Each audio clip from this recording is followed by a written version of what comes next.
He's at the Stop Smoking Center in Wilmette, and he joins us this morning to help us with, among other things, getting better sleep, improving our memory, reducing stress, and of course, if you're still smoking, you need to stop.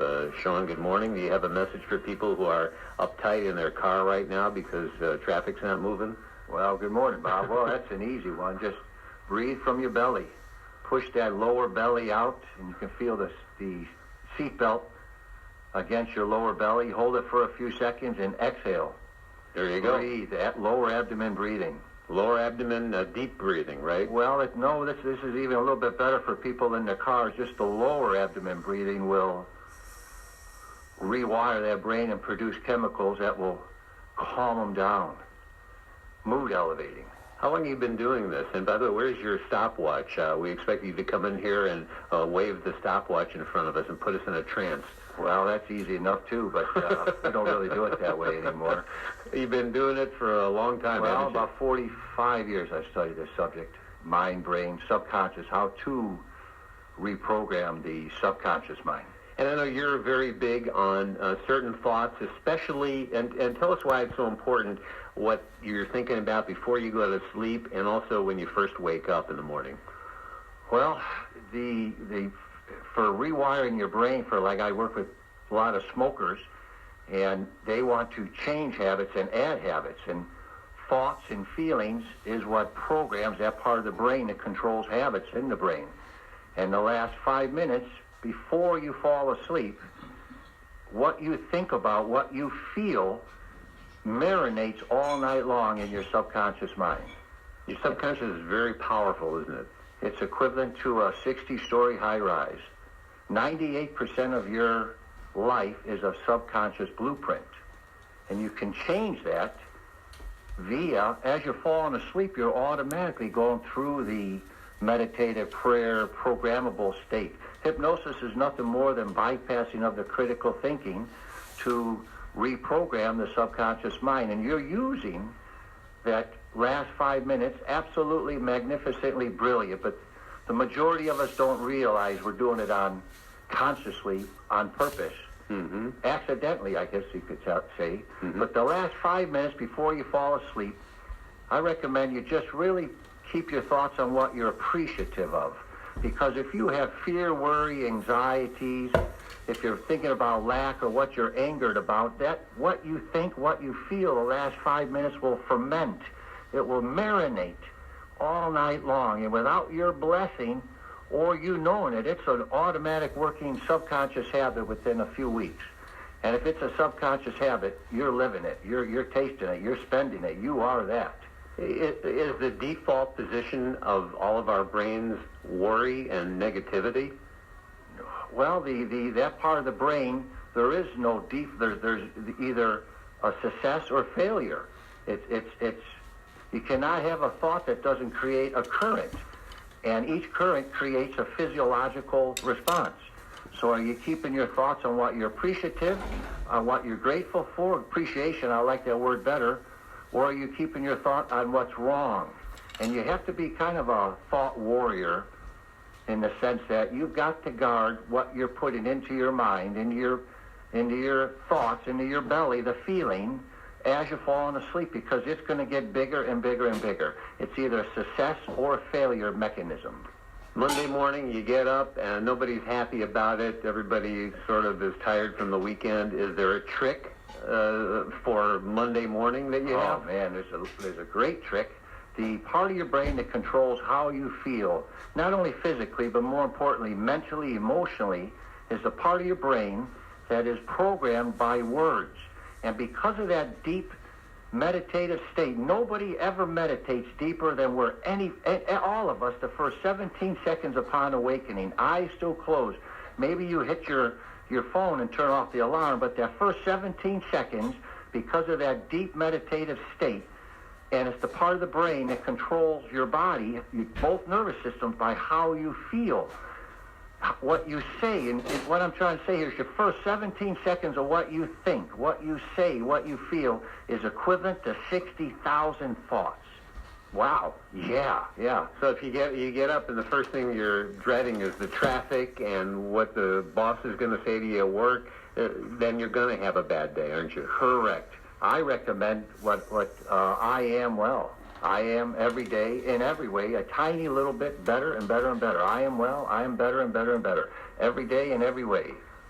Make a note, Vivian and Joe in the control room. Start the show tomorrow morning saying that just after 5 a.m. We'll see if it works. I'll tell you, your first 17 seconds dictates your mental, emotional mood for 24 hours.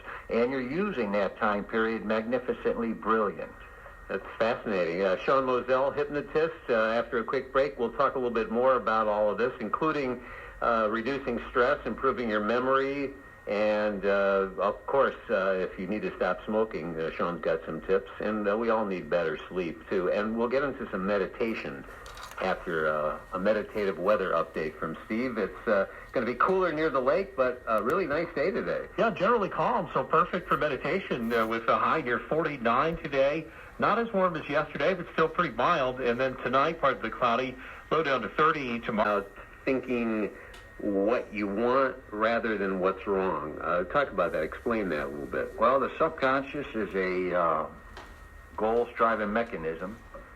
And if you're keeping your dominant thought on what you want and you're keeping the feeling of what it feels like, that's how you program the subconscious. And it works both ways, though. When you treat people who are trying to stop smoking, how do you do that, and how long does it take? It's 2 hours. And the system we're using right now is highly regarded as the number one. It's we're boasting, I'm very proud, we're over a 90-plus success rate, and I back people for life. Is it just 1 2-hour session? Yes. And they leave not wanting a cigarette, no cravings, no withdrawals, and they're done. Well, you've been doing this almost 50 years, so I know you know what you're doing. Well, the smokers, I've been working with smokers for about 20 years. And with this great success rate? Well, it's just in the last year, it went from an 80 to 90 plus in the last year. How much do people have to do on their own, though, after they leave your session?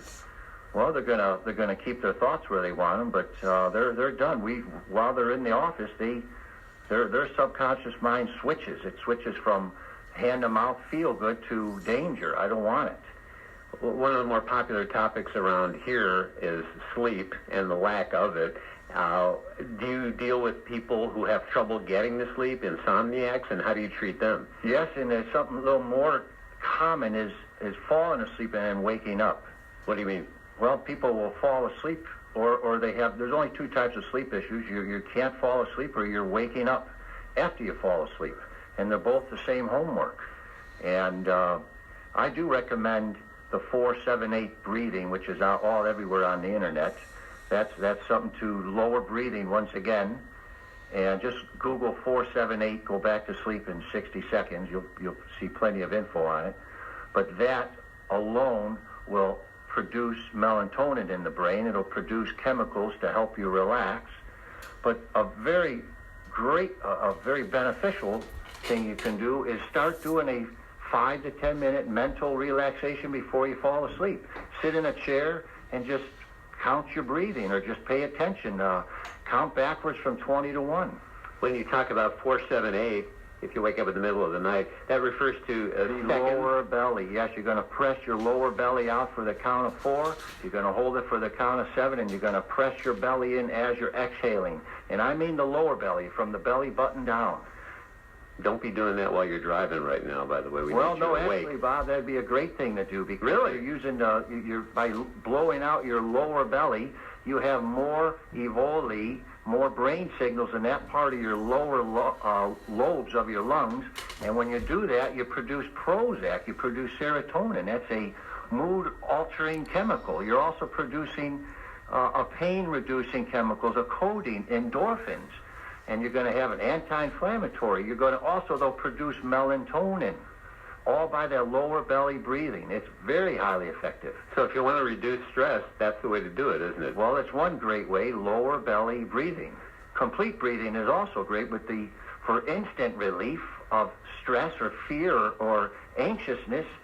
You can do that. Also, if you're anxious, put your hand on your heart and breathe through your heart. Imagine if you're breathing through your heart. That's a very good one, too. your heart has more electrical magnetic energy than anywhere else in your body. And that'll instantly calm you down within 3 to 5 breaths. One hand on the wheel there as you're stuck in the rush hour, and the other hand on your heart. Correct. And you then don't have to breathe hit on the heart, but it just makes it a little easier to imagine breathing through your heart. Do you help people who have problems with their memory? Yes, I do. And when you do your mental relaxation, is what self-hypnosis was called up to 1912, relaxation, meditation, self-hypnosis, mindfulness. By doing this, your memory is improved dramatically. Anytime you can slow down your brain and relax your body, it's spectacular for the memory. Talk about meditation, because I think people have this idea that they have to be in a special place at a special time with special surroundings to meditate, but that's not really true, is it? No, it's not. Meditation is a focused daydream state, and you can do that anywhere you do that. How about people driving, getting to where they're going, say, holy cow, how'd I get here? 20 minutes went by. Wow. They're in a meditative state. Well, I don't know if that's a good thing, right? Because you're not paying attention to the traffic. Subconsciously, it's not bad, but that's what they call daydreaming. Meditation is a focused, relaxed state. And that's what we teach people how to do. And how long does it take to get in a good meditative state? Well, I say a good 5 to 10 seconds. That's all? Yeah, well, if you're at a red light, roll your eyes up. Look up as if you're looking through the top of your skull. Take a deep breath, relax your eyes. Keep your eyes open, of course, if you're in the car. But take a deep breath, and just by raising your eyeballs up 45 degrees, you stimulate the occipital nerve, which produces a gas in your brain, and both brain hemispheres slow down. That's why children, when they reach for information, they look up at the ceiling. By raising your eyeballs up, you stimulate that occipital nerve. It slows down the brain. And if you want to have recall, what is memory? Recall. Do that technique, and you'll have better recall instantly. It's fascinating, and it really all makes sense. But at first, when we hear you're a hypnotist, we conjure up all these images of fakery and performers, don't we? Yeah, that was from all the movies. But hypnotists teach people how to put themselves in a mentally, physically, emotionally relaxed state. And they do that because that's one of the benefits of that is you get to, hypnosis is the bypass inner critical thinking. So when you're in a daydream state, but we want you in a focused daydream state, and when you're doing that, your logical reasoning mind goes off to the side, and it's a very quick and easier way to program, a much faster way to reprogram the subconscious mind to either add habits or change habits. Do people have an open mind to all of this? Because to some people, what you're saying sounds ridiculous. Well, that's pretty common sense. This has been over 75 years of science behind all this, and you've worked for various educational institutions. Yeah, and I taught medical hypnosis at Northwestern Norris Center for about 8 years. I've taught thousands of people. I love working with lawyers, law firms. I've worked with police departments, fire departments, city halls, schools. I've been very fortunate. I've been able to help thousands of people the last 40 years. Are most people a little late coming to this knowledge about hypnosis? Hypnosis is the persona has changed, but this science and I mean, what's the science of prayer? Prayer is you put yourself in a relaxed state and you see and feel the prayer as if it's already answered, and you give thanks for it. You see, programming of the subconscious mind is nothing more than consistent thoughts and feelings of that goal accomplished. Prayer is really meditation, isn't it? Prayer is a focused, relaxed state. In fact, prayer, meditation, self-hypnosis, mindfulness is nothing more than that. That's exactly what it is. I feel better just talking to you, by the way. Well, thank you, Bob. Can you come in tomorrow at 5 a.m.? Sean Moselle is the owner of the Wilmette Stop Smoking Center and the Wilmette Hypnosis Center. Sean, it's fascinating, and some of these tips seem very simple, and like you say, you can do them right there when you're stuck in the rush hour, and it can calm you down, can't it? Yes, it works. It works phenomenally. Well, come back and see us again, will you? I'd like think to. we Let's need do your a help. tip of the month. Yeah, all right, it's fine with me. And you don't even need to have your stopwatch going back and forth No, in you front don't. of me. Okay.